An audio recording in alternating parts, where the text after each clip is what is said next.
Chapter 5. A Voice in the Wilderness. The first springing of Methodism in America was so thoroughly a matter of providence that even the date is uncertain. It is known, however, that early in the second half of the 18th century, some say in 1766, Philip Asbury, another local preacher from Ireland, but the son of a native of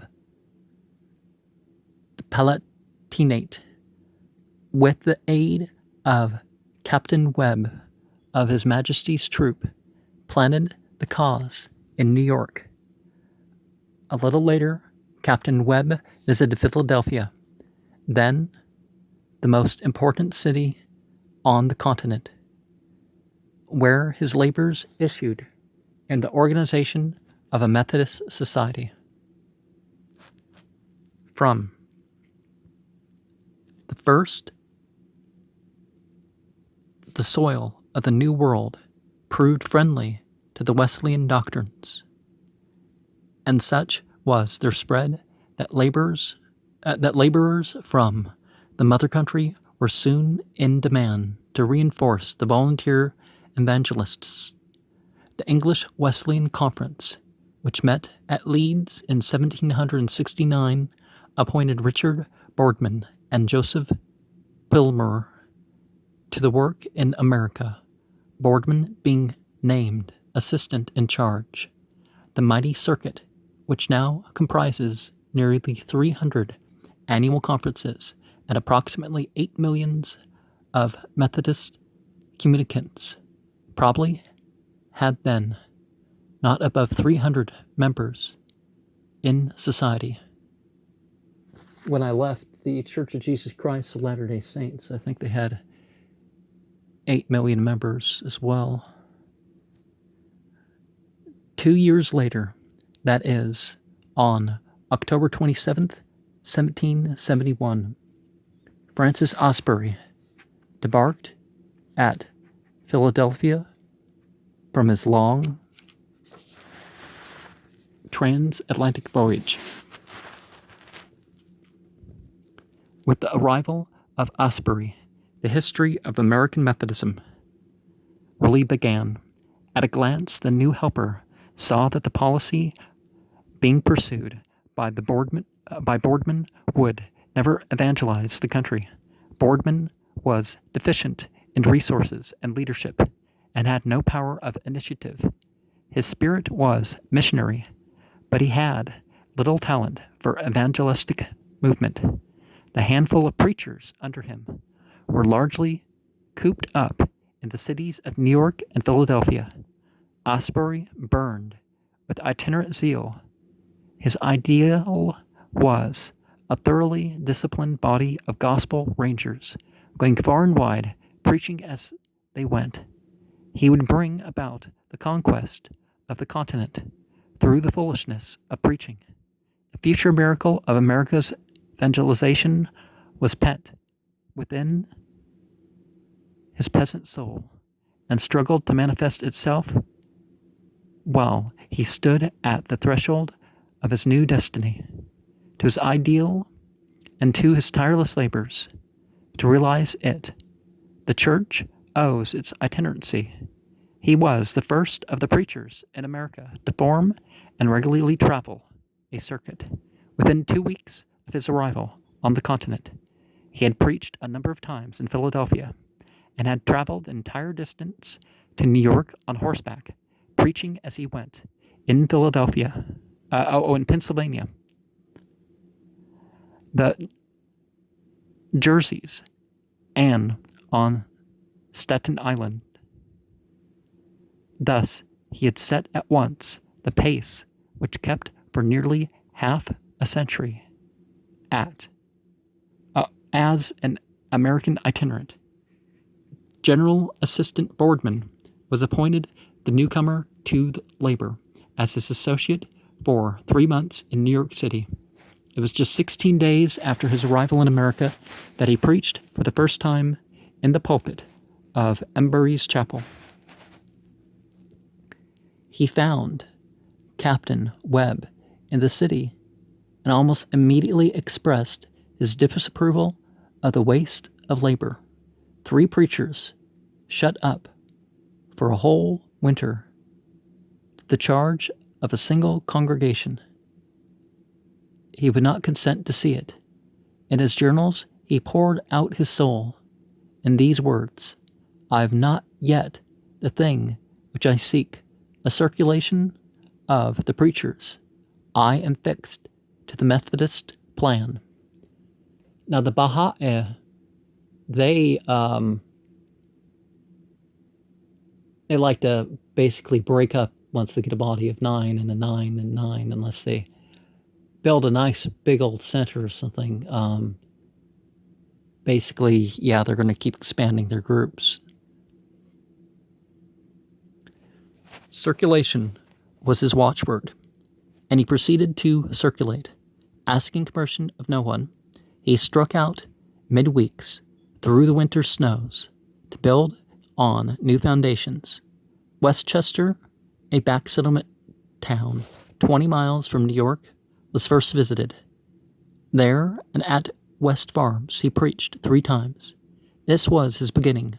Before the close of the year, it being then near the middle of December, he had revisited Westchester and West Farms, and he had held evangelistic meetings in New Rochelle, Rye, Eastchester, and the Views, and Mamaroneck, and had also gone over his earlier plantings on Staten Island. During January, he enlarged this circuit and cultivated it with tireless zeal.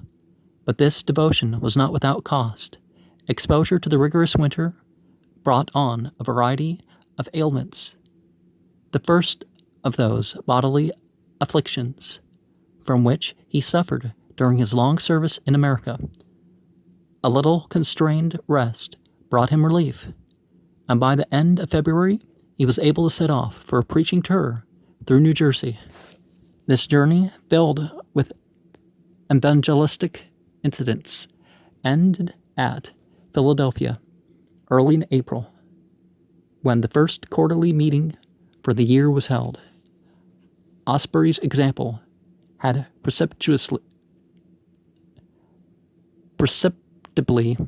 stirred the brethren, and especially Boardman. Large plans were laid for the next year. Each preacher was given a prospective circuit and instructed to cultivate all the land possible. Wright was to go to New York. Pilmer was to move on the south, Maryland and Delaware. Asbury was to have Philadelphia as a cure, and Boardman was to take New England. Boardman did go as far north as Providence, and there is a tradition that he also visited Boston, but he was hardly the man to leave ineffaceable footprints in so naturally unresponsive a land. That honor was reserved for a native son of Methodism. The entire preaching force of Methodism in America at this time consisted of 9 men, namely Richard Boardman, General Assistant, George Pilmer, Francis Asbury, Richard Wright, Philip Embury, Robert Strawbridge, Captain Webb, Robert Williams, who had come over by consent of Mr. Wesley in 1769, and John King, a local preacher licensed in America. As Asbury contemplated the plan for procuring an early circulation of the preachers from the centers to the peripheries, he took courage and went about his task. St. George's Church, the Methodist meeting house in Philadelphia had been bought from a Dutch congregation unable to maintain it. It was a pretentious structure for a time. This led to it being called the Methodist Cathedral. The property was encumbered with a considerable debt, to which Asbury undertook to raise. There were a number of preaching places attached to the charge, and to these the busy itinerant added enough to make his preaching engagements at least one each day. Often he preached 3 times during the hours between 5 a.m. and 9 p.m. On a special tour, he rode as far southward as Wilmington, Delaware, and Bohemia Manor in the province of Maryland, preaching as he went, preaching as he returned, in barns and taverns, in courthouses and prisons, at public executions, and in the open he proclaimed a present salvation. Now, rather than long prison sentences for the worst of criminals, or even ones that just need a good whooping and just let back into things, so it can benefit to have a sermon out there, or at the very least tell them, hey, here's the law, this is what exactly you did, and maybe some advice how not to end up doing the same thing, or,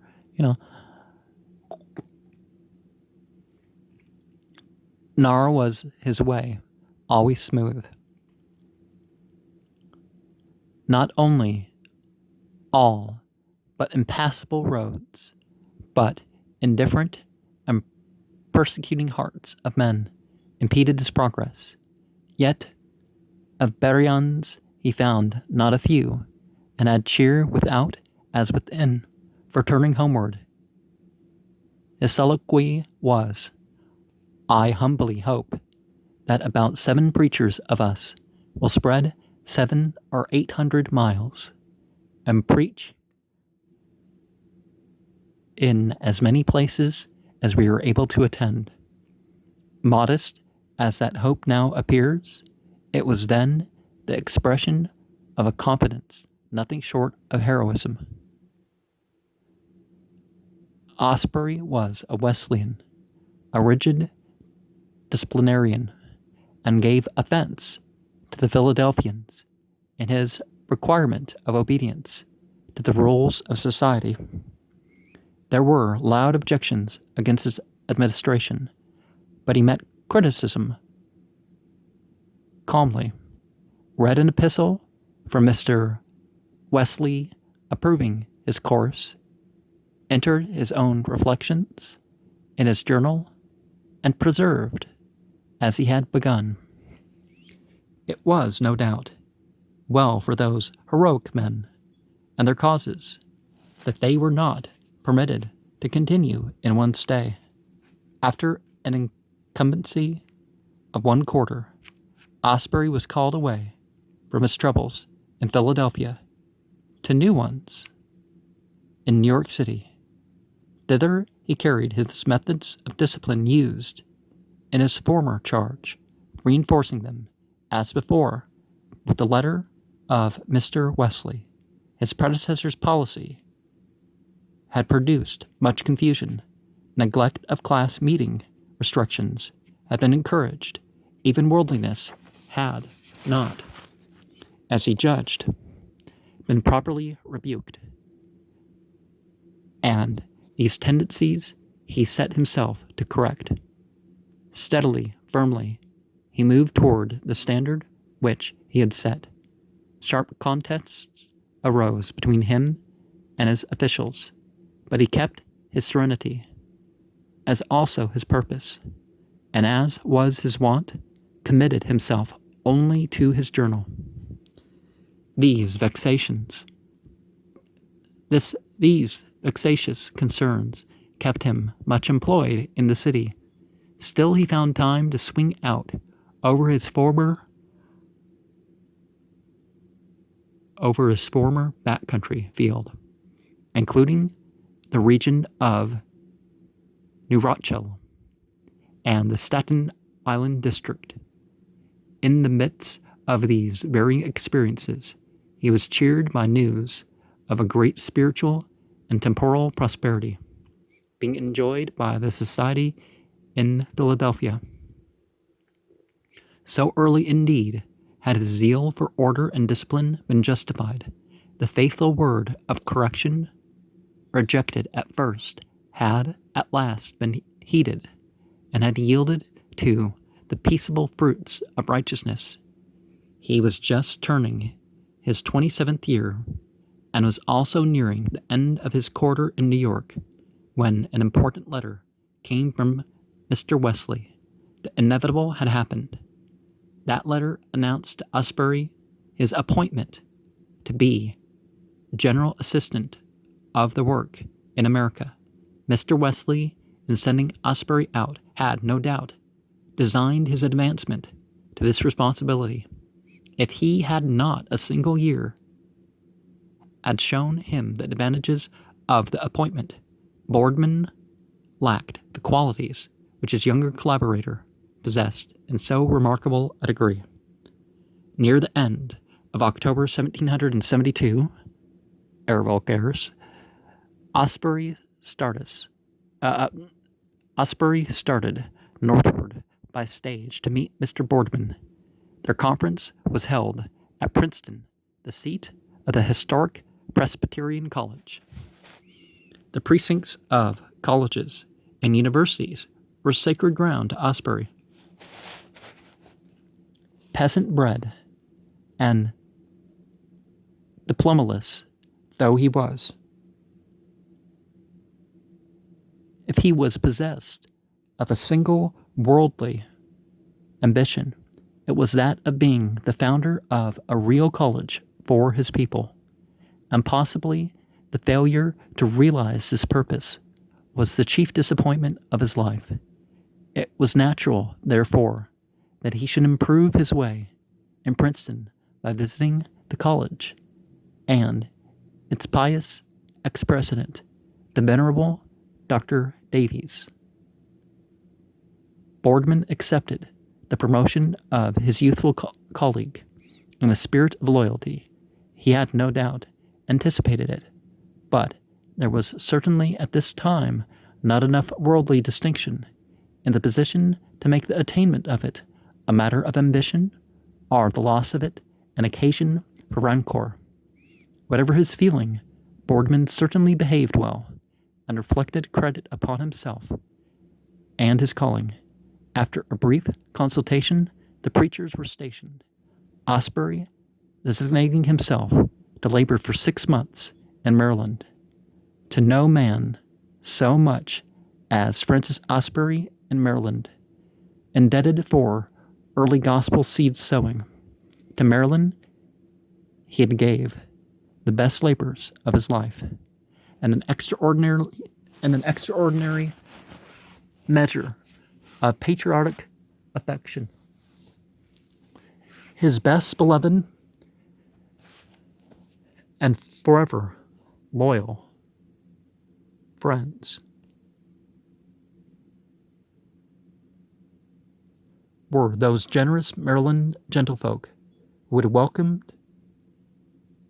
to their boards the blameless and unworldly youth whose only passion was the love of souls. During all those homeless years in which he journeyed up and down the continent, he counted Maryland as his home. And it was according to his wish that his dust found sepulchre at last in the soil he loved. Every condition at this time made Maryland the most inviting field for Methodism in all America. Its people were agreed on no hard and fast creed like that which made New England an impervious solidarity Roman Catholicism and English Church largely divided the population. Bodies of Huguenots and communities of dissenters also mingled in the general mass, but Anglicanism dominated, and Anglicanism was the native soil of Methodism. Yet even the established church was poorly supplied with priests. There were parish lines, but few churches, probably not more than a dozen persons, could have been counted in the entire colony, and of these, not above 2 or 3 had more than a show of piety. The people were either rich or well-to-do. Many large estates with palatial manors and country homes dotted the fertile districts.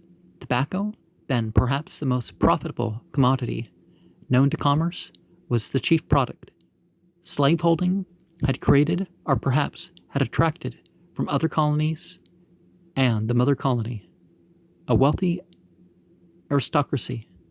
Abundant wealth was matched with refinement, polite manners, and excessive worldliness, not to say wickedness. The sins imported from England had mingled vanity with indigenous recklessness. Yet, except in certain centers, there was present little of that deadly deism which had withered the religious life of England and France during the first half of the century. The 1800s. Oh wait, are we talking about 1700s? 1700s, I think. But if there was no great prejudice against religion, there was no exhibition of zeal in its favor. The land waited for the coming of the reformers. Toward this missionary, Fathia Asbury turned his face, in company with Robert Strawbridge, who had already laid out a principality in the southern reaches of the colony. He left Philadelphia about the end of October with Bohemia Manor as an objective. This had been a favorite stopping place of Whitfield's. It was a seat of colonial chivalry and the key to Maryland. Here was the habitat of the Bayards, the Boucellas, and the Herseys. Great names in the history of the colony, and not unknown to the citizenship of the latter sovereignty. The journey southward was a continuous gospel call, daily at the gates of prisons, at the doors of comfortable houses, in schoolhouses, in family circles, by the river and baysides, to friends, to strangers, to masters, to slaves, the tireless itinerant opened the word of life. 2 entries made in his journal at this time will give an idea of his audiences. November 1st, after preaching at H's in the morning, I intended preaching in the schoolhouse in the evening, but it would not contain half the people, so I stood at the door and the people without. November 4th, this evening I had a very solemn family meeting and spoke separately and privately to every one, both white and black.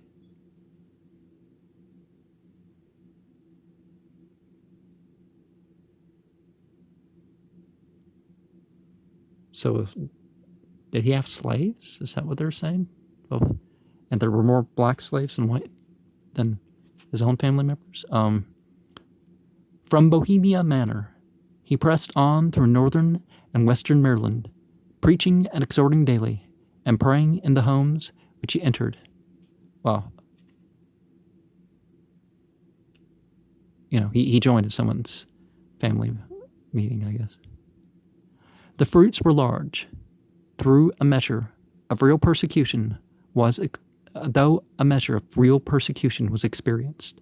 The following journal notes will illustrate the variable fortunes of this itinerary. November 5th, unexpectedly found the people at 2 o'clock wanting to hear the word. I preached with liberty, and the power of God was felt in the hearts of many, though some of them were principal men.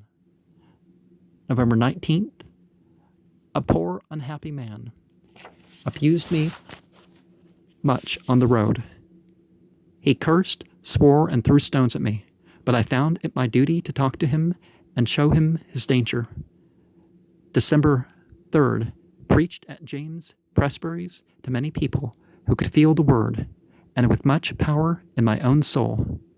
Then rode 3 miles into the neck, and had a solemn and heart-affecting time while preaching from Revelation 2:11. December 6th, went about 5 miles to preach in our first preaching house. The house had no windows or doors. The weather was cold, so that my heart pitied the people when I saw them so exposed. Putting a handkerchief over my head, I preached, and after an hour's intermission, the people waiting all the time in the cold, I preached again. In Kent County, Asbury was met by one Horace, a priest of the established church, who forbade him to preach anywhere within the limits of his parish. Asbury's answer was mild, but he denied the legality of such an interdict.